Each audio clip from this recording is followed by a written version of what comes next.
A woman lies strapped to a wooden table beneath 60 watching strangers.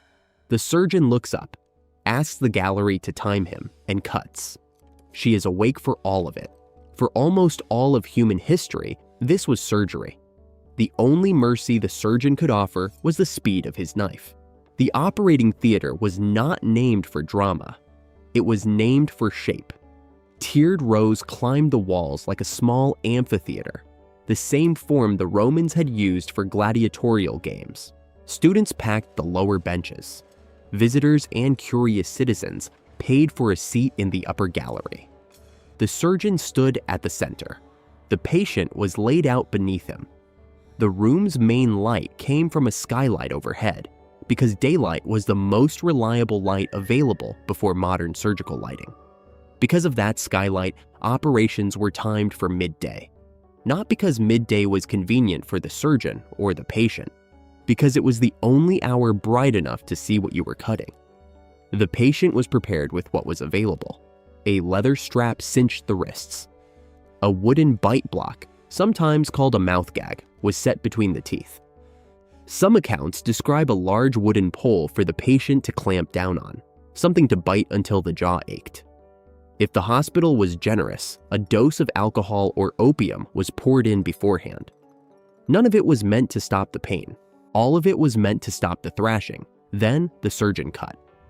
And the audience watched. Robert Liston worked in London through the 1830s and 40s. He is remembered today for two reasons. He was the fastest knife in the West End, and he was the first British surgeon to amputate under ether. The first came first.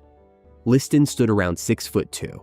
He operated in a bottle green coat, the same coat worn from patient to patient, the cuffs stiff with the dried blood of previous operations. When the floor was bad, he pulled on Wellington boots before he started. Contemporary descriptions have him leaping onto the operating table, knife in hand, the way a duelist closes distance with an opponent. Students later recorded that he called out to the gallery before each operation, asking them to time him. His documented amputations ran 25 to 30 seconds. The full procedure, from the first cut to the final stitch, sometimes under 2.5 minutes. The skylight was the entire reason winter surgeries were more dangerous than summer ones. In winter, in Northern Europe, daylight faded early, and an operation scheduled late in the day was effectively performed in poor light. Some surgeons canceled their operating days entirely once the season turned. The calendar was, briefly, a medical instrument. The architecture of the theater was built around him. The gallery was not a backdrop. It was the reason surgery happened in public at all. The surgeon needed observers to learn. The student needed to see a real operation before he was trusted with a patient of his own.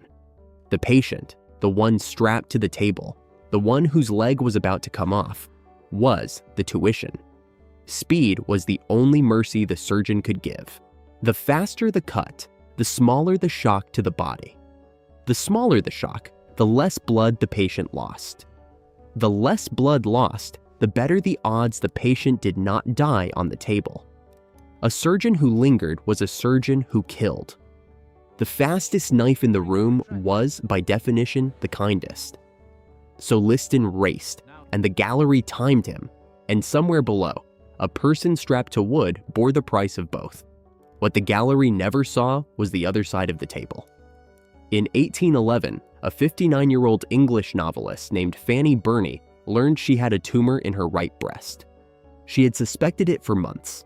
She had hidden it from almost everyone, including her husband, the man she had been married to for nearly 20 years. Her husband was the first to be told, and the first thing he proposed was surgery. Burney refused. She was in England. She consulted a London physician who agreed the tumor had to come out. She refused again. She crossed the channel to France. She tried a year of alternatives, including diet, exercise, blistering plasters applied to the skin to draw out what the old medicine called the humors, and deliberate sores created on purpose to redirect what the body was doing. She tried to live around the thing growing inside her. The dread of the table, she wrote, was worse than the dread of the disease. A year passed. The tumor did not shrink. In September 1811, she surrendered. On the morning of the operation, she was led into a room in her own home. 7 men were present. She knew 4 of them by face. She was given a wine cordial and made to lie down. A handkerchief was held over her face. The incision, when it came, took her breath away. She wrote later that the scream lasted unintermittingly through the whole time of the incision, and she almost marveled that it did not still ring in her ears. She could not bring herself to write the letter for 9 months. The delay was the point. Half a year after the table, a woman who had survived was still unable to finish the sentence. When she finally did, in March 1812, to her sister Esther, she described the surgeon. Dominique Larrey, one of the senior medical staff of Napoleon's army, was, she wrote, pale nearly as herself. His face was streaked with the blood of her operation. His expression was one of grief and almost horror. Burney survived. She lived another 29 years. She was not by training a medical woman. She was a novelist. The surgery that faced her did not care about her education or her reputation. It cared only about the tumor under her arm and the knife that would have to come for it. She was the lucky one.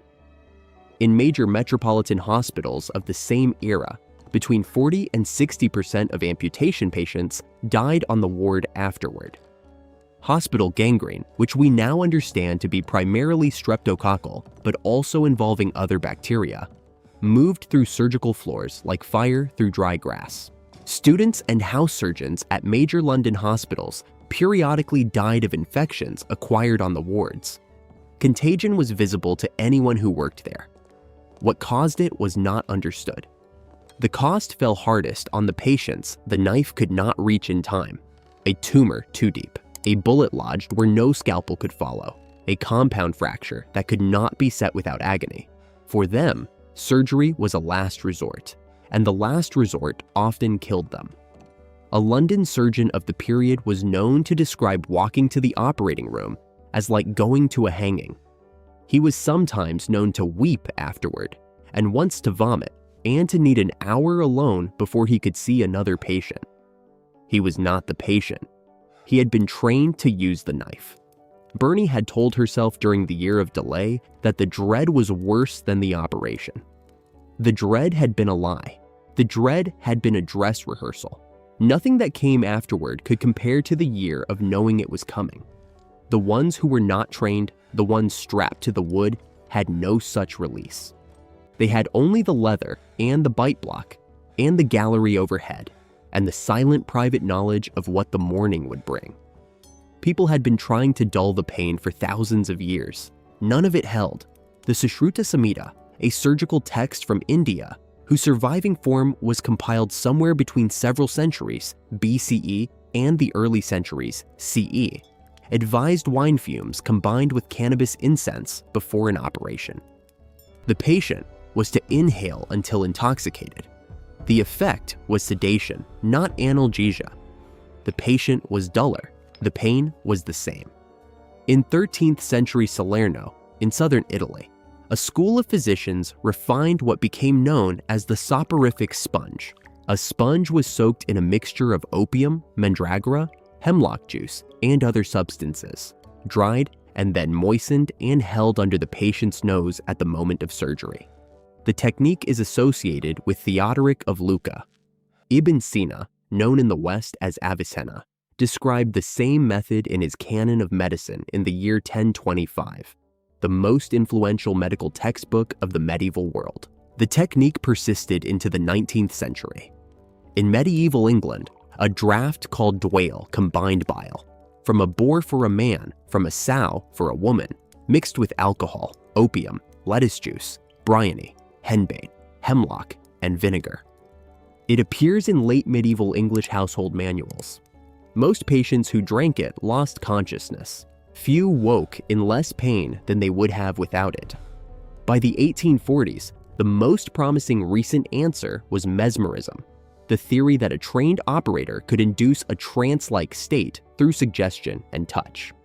Some surgeons reported success, most did not. The trance did not reliably blunt the knife. It did not reliably arrive at all. Alcohol in massive doses remained the most common pre-ether sedative. A patient rendered unconscious by brandy was a patient who could not thrash. But unconsciousness was not analgesia.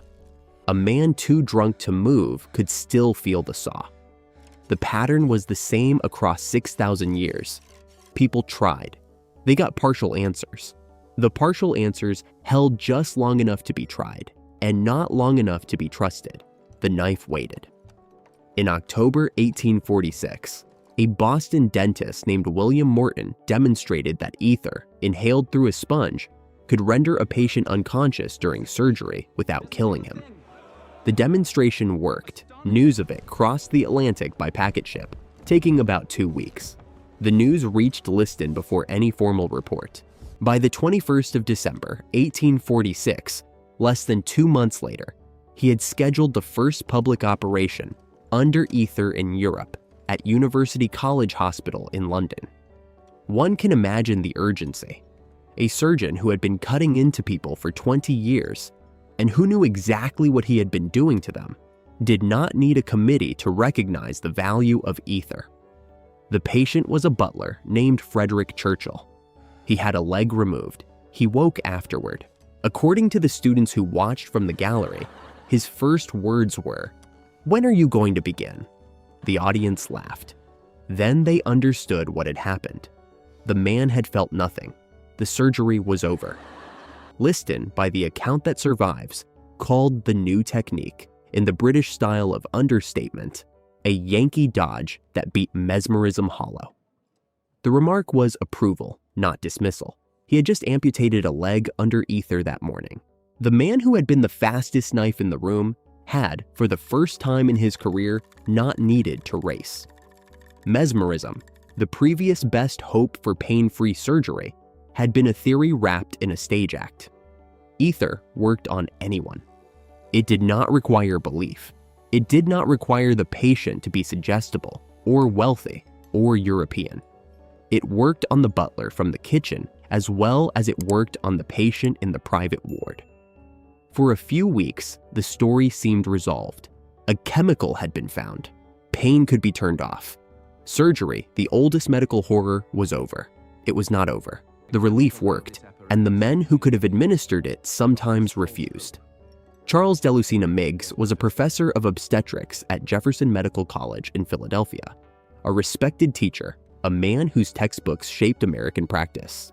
3 years after Morton's demonstration, he wrote in his obstetrics textbook that labor pains were a most desirable, salutary, and conservative manifestation of life force. He argued that any physician who relieved them was setting up a process to contravene the operations of those natural and physiological forces that the divinity ordains for the sustenance of his creatures. Meigs also refused to believe he could carry contagion on his hands from one patient to another. He denied the germ theory of puerperal fever. He was wrong by both standards. His prominence gave the wrongness weight. Meigs was not an outlier in American medicine. He was its center. His textbooks on obstetrics were used across the country. His students fanned out to chairs in other teaching hospitals. His convictions traveled with them. When he argued that labor pain was a manifestation of life force, he was not expressing a private eccentricity. He was stating the received wisdom of a generation of obstetricians, and his students carried it into the wards where women were about to give birth. The deeper problem was not that Meigs was wrong, it was that he was not alone.